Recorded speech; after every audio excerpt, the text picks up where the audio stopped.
Hi, welcome back to Genesis Custom Sabers, and this is one I've just completed that I wanted to show off for you today. As you can see, it's a Krayt bone grip section in the saber, so it's one of my Krayt bone trademarks.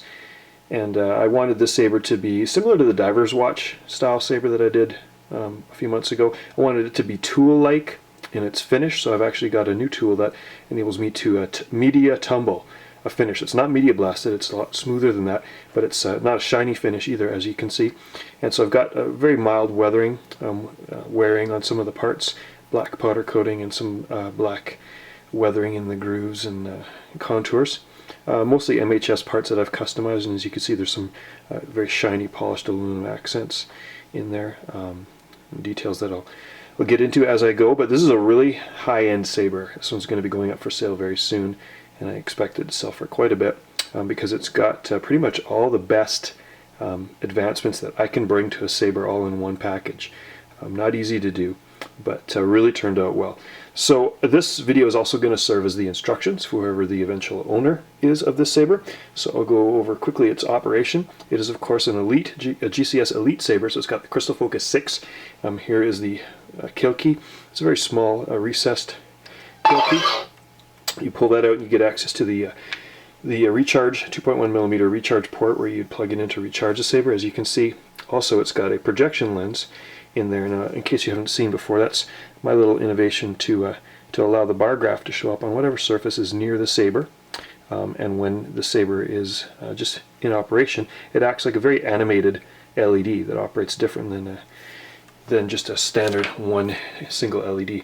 So I'm going to put a blade in. Of course, this is the blade retention screw that holds the blade in the saber, and goes in, tightens up. These buttons are a little bit reversed from what I normally do. The brass button that will weather over time. That's the activation button. Saber lights up. You see the bright green blade. It's a RGB LED, so the other die produce a kind of a bluish white flash on flash. And you can see that the bar graph is doing its little animations, and they show up on the surface, but the projection lens just makes it look like an animated LED. So that's the operation of this saber. I'm going to switch sound fonts just so you can see the different colors, because there is a color extender in the saber in conjunction with the Crystal Focus that allows you to custom blend colors. So switch over to the Fates sound font. We've got a really deep royal blue blade with a white flash on clash and a different animation in the bar graph. And of course the switches are backlit as well with whatever color the blade is. Switch to another font.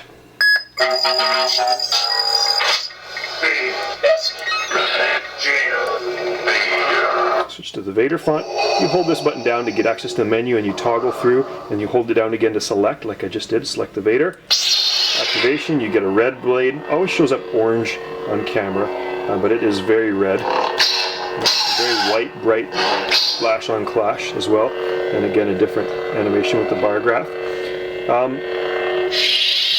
But that's not all of the display features of this saber. I'm going to quickly grab the Allen key here, because in this bone segment, whoops, bump the button. In this bone segment you've got a 440 screw. So if I remove this screw, you don't want to lose it.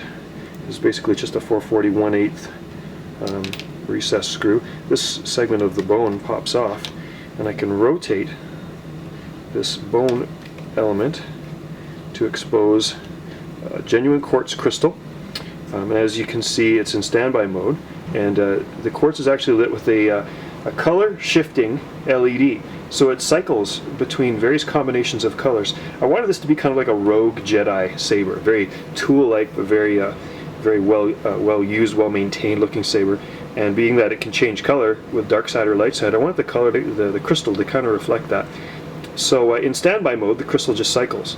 Now, because the initial color is red, it's gone into standby mode. If I bump it, it starts out red. When I activate the saber, red blade, I've got the red crystal basically mirrors the sound of the saber and flickers with the sound of the saber. That's one of the settings. If I was to switch to a different sound font,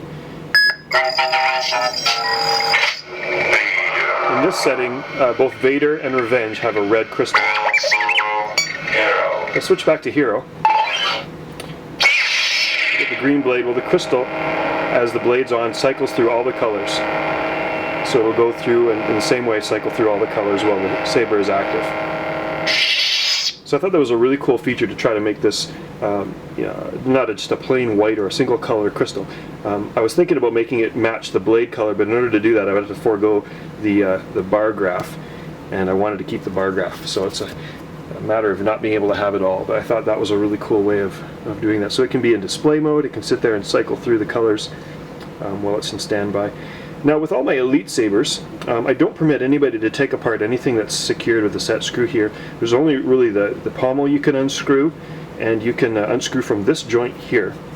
And that, what it does is when the kill key's out, because with the kill key in, it would pinch and you wouldn't be able to unscrew it properly. So with the kill key out, you're able to unscrew the bottom half of the saber and get access to the chassis. As you can see, because it's got a crystal focus with the color extender, there's a lot of wires that are in here and connectors. So I've got them all to fit very neatly in there, and you can get access to your SD card that way. Of course, you can see the bar graph showing 6 bars, which is full battery. Don't permit anybody to try to take the crystal focus out of this, because everything fits just nicely. You've got the recharge port here, but you've also got a rice port. So in this saber, I was able to incorporate a crystal, the color extender, and a rice port. The only saber that I've incorporated all of those things on a dualable saber before is my Jaina saber. It's the first time I've done it since then, simply because there's so little room to be able to do everything. You really can't have it all, but I've done my best with this saber. So you can plug this, and as I'll show you in a little while, you can plug that into your computer with the rice port, and you can custom tune all the colors and features of the crystal focus. Of course, to change any of the sound fonts, you still need to pop out the SD card, and there's a separate video tutorial for how to do that, how to change the sound fonts on your saber. But that's pretty much this high-end saber, which will be going up for sale very soon. Again, once you've done your work, you screw the saber back in. Always want to make sure your wires are out of the way. And if for whatever reason the hole doesn't line up with the recharge port, there's actually a rubber O-ring which allows you some flexibility of where you turn that pommel. It's still quite tight, so it doesn't vibrate in your hand, but you can line that up perfectly and pop your kill key back in to kill the power to the saber for long-term storage. So that's this saber. Like I said, will be going up for sale very soon. Thanks for watching.